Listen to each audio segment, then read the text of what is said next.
तो स्वागत है सभी का exams with MS YouTube channel पर।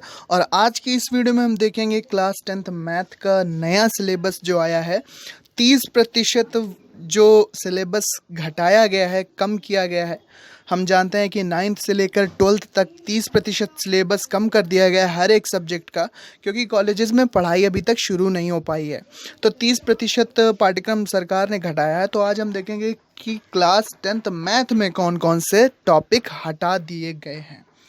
तो सबसे पहले हम देखेंगे कि 30% जो हमारे टॉपिक हटाए गए हैं उनमें कौन कौन से टॉपिक हैं। तो बीजगणित में सबसे पहले देंगे, बीजगणित में बहुपद के शून्यांक, द्विघात बहुपदों के गुणांकों और शून्यांकों के मध्य संबंध, वास्तविक गुणांकों वाले बहुपदों के लिए विभाजन एल्गोरिदम का कथन तथा उस पर सामान्य प्रश्न, ये सारे टॉपिक हटाए गए हैं बहुपद से। नेक्स्ट टॉपिक हम देखेंगे जो कि हटाया गया है वृत्त और वृत्त की स्पर्श रेखा, स्पर्श बिंदु। इसमें आपके वृत्त की स्पर्श रेखा स्पर्श बिंदु से होकर जाने वाली त्रिज्या पर लंब होती है। ये आपके जो प्रमेय थी ये हट गई है। दूसरी इसी प्रकार की प्रमेय है कि किसी बाह्य बिंदु से खींची गई दो स्पर्श रेखाओं की लंबाइयां बराबर होती हैं। ये दो टॉपिक हमारे हट गए हैं मैथ से। समांतर श्रेणियां, इसमें समांतर श्रेणी के nवें पद की व्युत्पत्ति तथा समांतर श्रेणी के प्रथम n पदों का योग, सामान्य जीवन पर आधारित प्रश्नों को हल करने के लिए इसका अनुप्रयोग, ये हटाया गया है। ट्रिग्नोमेट्री अर्थात त्रिकोणमिति में हम देखेंगे कि त्रिकोणमिति की सर्व समीकाएं जो थीं उसमें से सर्व समीका एस sine square theta plus cos square theta is equal to 1 को स्थापित करना, यानी कि इसका डेरिवेशन और इसके अनुप्रयोग, ये टॉपिक हट गया है त्रिकोणमिति से। यहाँ पर एक बात आपको ध्यान रखनी चाहिए कि ये पूरे चैप्टर नहीं हटे हैं, इन चैप्टर के ये जो इनके सामने टॉपिक लिखे हुए हैं ये हटाए गए हैं। फिर प्रायिकता में, प्रायिकता चैप्टर से प्रायिकता की सैद्धांतिक परिभाषा, एकल घटना पर आधारित प्रश्न, ये हटाए गए हैं। अब देखेंगे कि जो 30% पाठ्यक्रम, 30% सिलेबस 10th मैथ का हटाने के बाद जो 70% बचता है उसमें क्या क्या पढ़ना होगा। तो हम जानते हैं कि 70% रह गया पाठ्यक्रम और हमारा जो पेपर होता है वो 70 नंबर का होता है। 30 नंबर का इंटरनल अर्थात प्रोजेक्ट वर्क होता है। तो यहाँ पर हम सबसे पहले देखेंगे कि अब क्या क्या बचा हुआ है। तो सबसे पहले आपकी संख्या पद्धति 5 नंबर की रह गई है। बीजगणित 18 नंबर में पूछी जाएगी। निर्देशक ज्यामिति 5 नंबर में। ज्यामिति अर्थात ज्योमेट्री 12 नंबर में। त्रिकोणमिति 10 मार्क्स की। मेंसुरेशन 10 नंबर में और सांख्यिकी तथा प्रायिकता 10 नंबर में। तो टोटल आपका 70 नंबर का ये पेपर बनेगा। अब देखते हैं कि कौन कौन से टॉपिक रह गए हैं 70% पाठ्यक्रम में। तो संख्या पद्धति जो सबसे पहली इकाई है उसमें पढ़ना पड़ेगा आपको वास्तविक संख्याएं। वास्तविक संख्याएं हैं यूक्लिड विभाजन प्रमेय का, अंगगणित का आधारभूत प्रमेय उदाहरण सहित √2, √3, √5, अपरिमेय संख्याओं का सत्यापन, परिमेय संख्याओं का शांत अशांत आवर्ती दशमलव के पदों में निरूपण, ये सारे टॉपिक आपको पहली यूनिट में पढ़ने हैं। ये 5 नंबर में यूनिट है। दूसरी यूनिट बीजगणित जो कि 18 नंबर में आएगी, ये काफ़ी इम्पॉर्टेंट है दोस्तों आपके लिए। तो इसमें 2 चर वाले रैखिक समीकरण युग्म, इसमें 2 चर में रैखिक समीकरण युग्म और रैखिक युग्म का ग्राफीय विधि से हल, एक रैखिक समीकरण युग्म को हल करने की बीजगणितीय विधियां जो हैं प्रतिस्थापन विधि, विलोपन विधि, वज्रगुणन विधि, ये सारी विधियां आपके सिलेबस में हैं।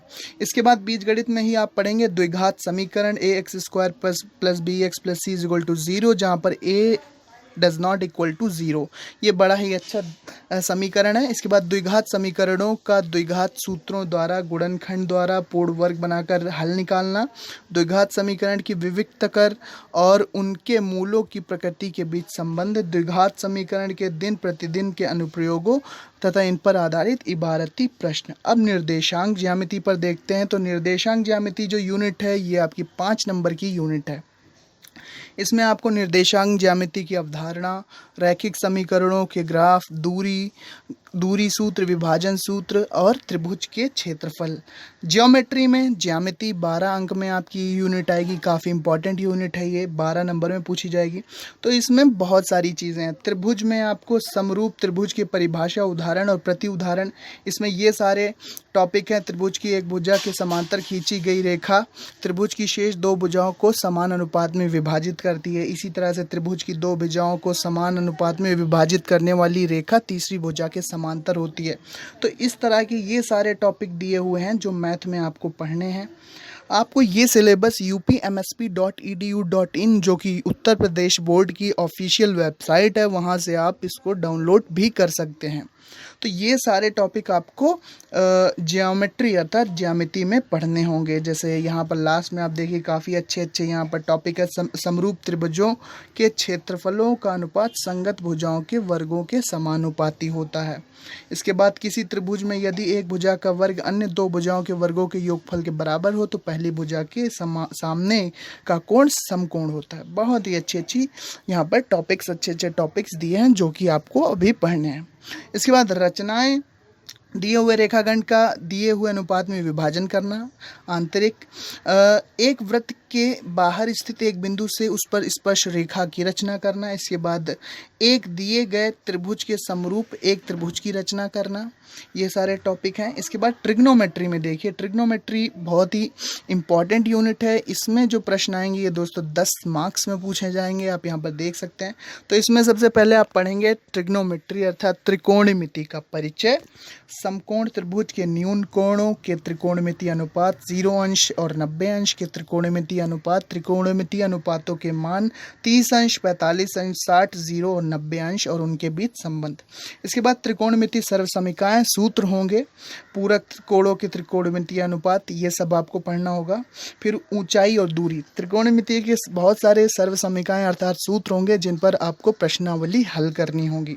हाइट एंड डिस्टेंस अर्थात ऊंचाई और दूरी में उन्नयन कोण, अवनमन कोण, ऊंचाई और दूरी पर साधारण प्रश्न, दो समकोण त्रिभुजों से अधिक नहीं होना चाहिए, उन्नयन और अवनमन कोण केवल 30, 45 और 60 अंश होने चाहिए। यानी कि जो आपके प्रश्न आएंगे वो केवल 30 अंश, 45 अंश और 60 अंश पर ही आधारित होने चाहिए, ये बोर्ड ने कहा है। इसके बाद मेंसुरेशन में देखते हैं। मेंसुरेशन भी बहुत ही इंपॉर्टेंट यूनिट है, इससे भी 10 नंबर के प्रश्न आएंगे। इसमें वृत्तों से संबंधित क्षेत्रफल, वृत्त का क्षेत्रफल, वृत्त के त्रिज्यखंड, वृत्त खंड के क्षेत्रफल, उपर्युक्त समतल आकृतियों के संयोजन के क्षेत्रफल, प्रश्न केवल 60 अंश, 90 अंश और 120 अंश के होंगे। इसके बाद पृष्ठीय क्षेत्रफल और आयतन, जैसे शंकु का हो गया आपका, बेलन का पृष्ठफल, घनाभ, गोला, अर्धगोला, इन सब पर आधारित प्रश्न आएंगे। लंबवृत्तीय बेलन, शंकु और शंकु छिन्नक। इसके बाद एक तरह के धात्विक ठोस गोले का दूसरे में परिवर्तित करने से संबंधित प्रश्न तथा दूसरे मिश्रित प्रश्न, दो भिन्न तरह के ठोस संयोजन से संबंधित प्रश्न, इससे अधिक नहीं। इसके बाद सांख्यिकी आपकी आती है। सांख्यिकी 10 नंबर की है। सांख्यिकी में आपको पढ़ाया जाएगा वर्गीकृत आंकड़ों का माध्य, मध्यिका और बहुलक, संचयी बारंबारता, ग्राफ, ये आपको पढ़ना है।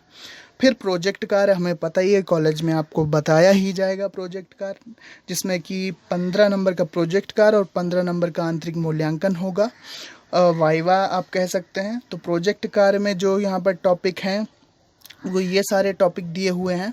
तो प्रोजेक्ट कार्य को मिला के यहाँ पर 70 और 30 अर्थात 100 नंबर का आपका मैथ का पेपर बन जाएगा। तो ये सारे प्रोजेक्ट के टॉपिक हैं। प्रोजेक्ट के टॉपिक आपको आपके कॉलेज में बताए जाएंगे, जो भी प्रोजेक्ट आपसे बनवाया जाएगा। तो ये सारे प्रोजेक्ट के टॉपिक हैं और यहाँ तक की सिलेबस हमारा ख़त्म होता है क्लास 10th मैथ का।